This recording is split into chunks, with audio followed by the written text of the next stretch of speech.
Welcome to the Real News Network. I'm Paul Jay in Washington. Last May 27th in Washington, veteran journalist and the veteran of the White House press corps, Helen Thomas, was leaving the White House.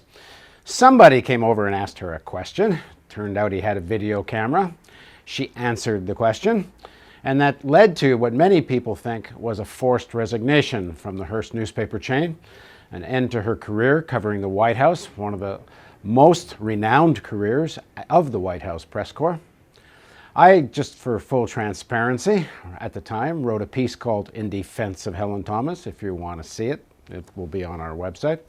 And now joining us to talk about what happened that day and what happened since and her views about that and the Middle East is Helen Thomas, who I don't think needs further introduction. Thanks for joining us. So, Helen, talk a bit about that day, first of all. What was happening? You were leaving the White House, and what happens?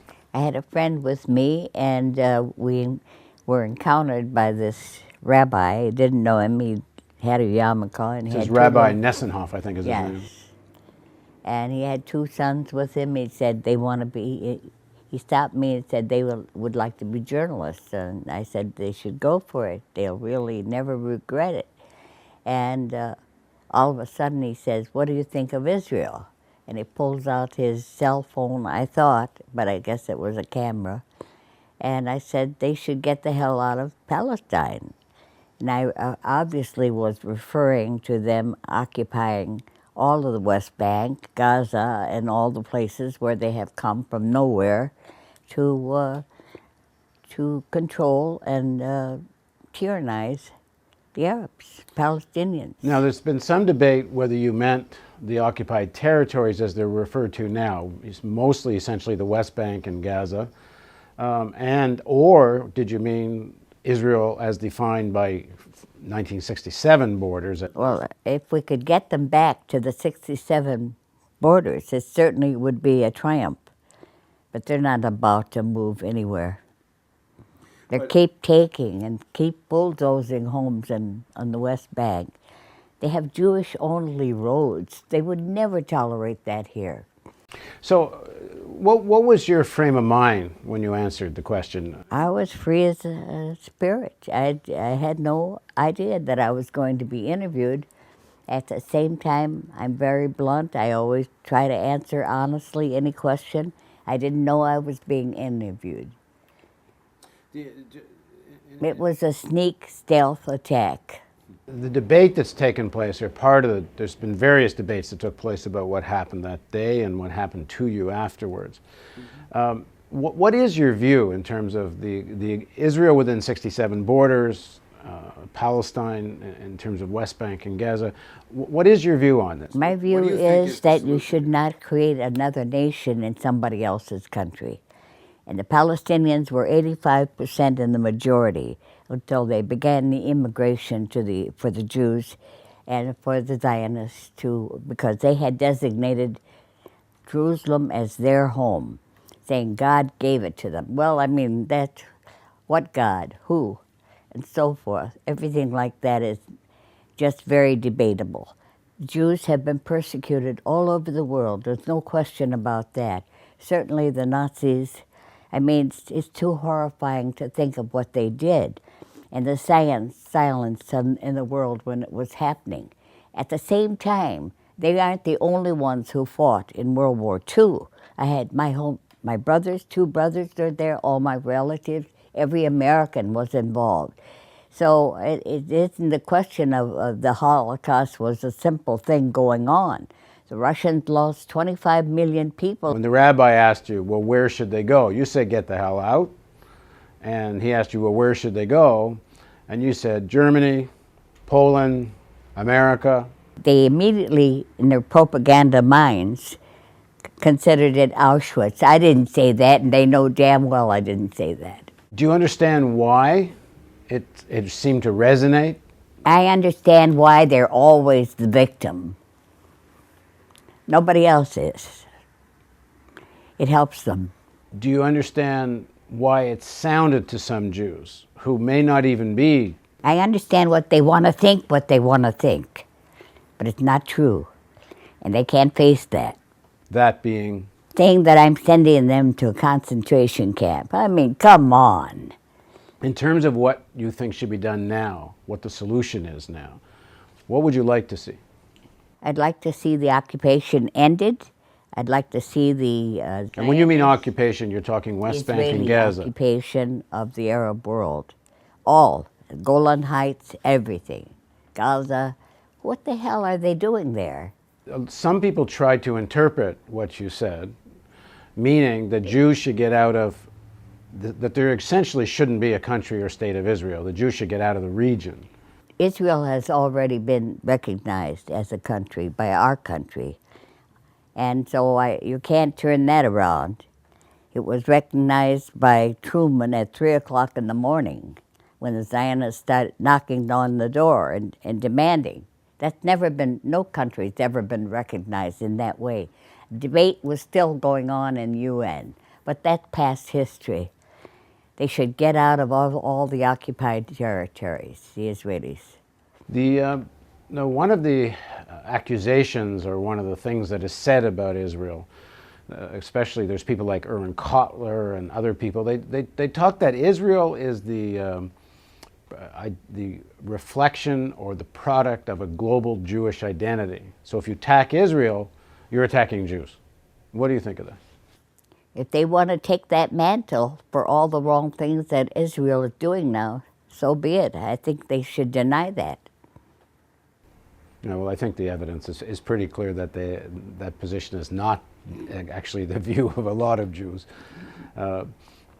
So talk about what happened after you made the statement. Well, I think that I was misinterpreted in many ways as being anti-Semitic. I'm more Semitic than any of these critics. So it made me laugh, really. What is anti-Semitic? Well, you know that when they say anti-Semitic, they mean hatred of Jews. They don't, I know Arabs are Semites too, but the way the phrase is used, it means hatred of Jews. They use it themselves.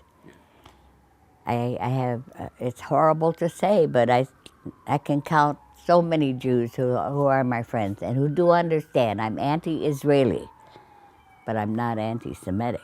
Some of the people that support Israel say that you can't be anti-Israel and not be anti-Semitic. They say one equates the other. If you're anti-Israel, I could be anti-aggression, anti-occupation, and so forth. If that they want to put that on their mantle, no, I surely not. I know, surely, I cannot believe that they would assume that. So what happened after your remarks went public? What was the next thing that happened? Retirement. So what's the story there? Why did you retire? Why did I retire? Never by my own volition.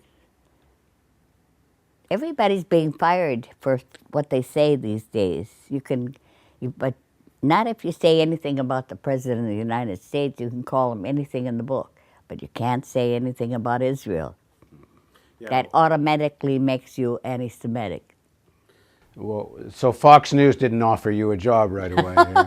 Not for $2 million. No, this is a reference, obviously, to Juan Williams, who was fired at NPR and was immediately given a $2 million contract by Fox to protect his freedom of speech, they say. But no one rushed in to protect your freedom of speech. Well, I think I had some protectors, but, you know, it's I don't want anyone to stick their necks out and walk this line. What did you make of the reaction of the White House press corps to your forced resignation? Shocked. Shocked. They issued a statement. Let me read the statement. This is an excerpt of the statement by the White House Correspondents Association. Helen Thomas's comments were indefensible, and the White House Correspondents Association board firmly disassociates itself from them. I didn't say the board believed the same thing. And I can defend my remarks. People who are being brutalized every day, we all should be saying the same thing. In your experience at the White House, has the White House Correspondents Association ever issued a statement like this before? No, not that I know. I've been there a long time. So, I mean, what has it got to do with them, what a particular journalist has to say? Nothing. They want to take away my awards and everything else. Who in the hell are they? So when your employer, the Hearst chain, Right. someone must pick up the phone and say, Helen, you've got to resign. They were very nice to me. Very hard for any company to stand the kind of pressure. No, I don't blame Hearst at all.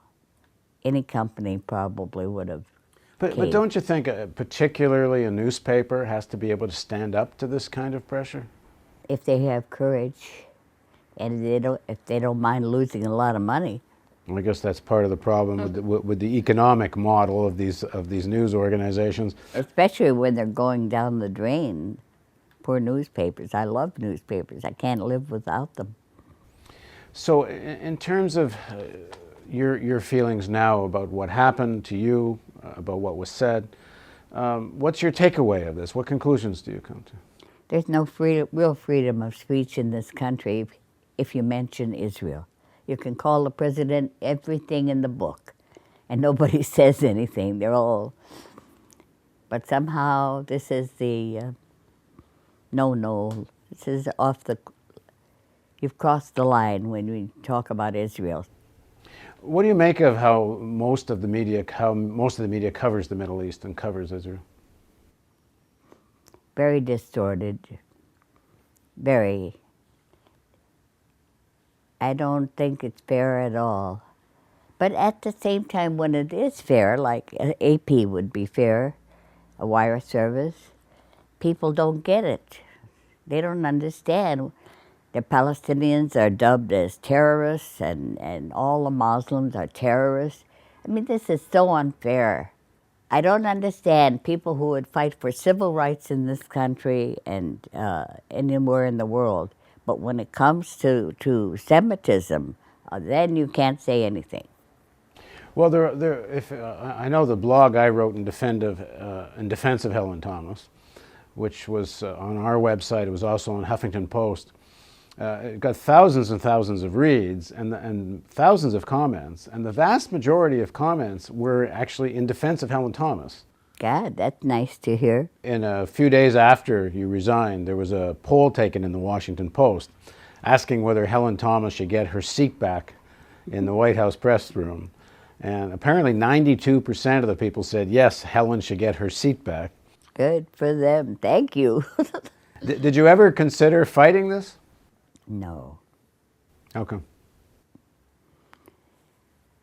Because I think employers have the right to keep you or fire you.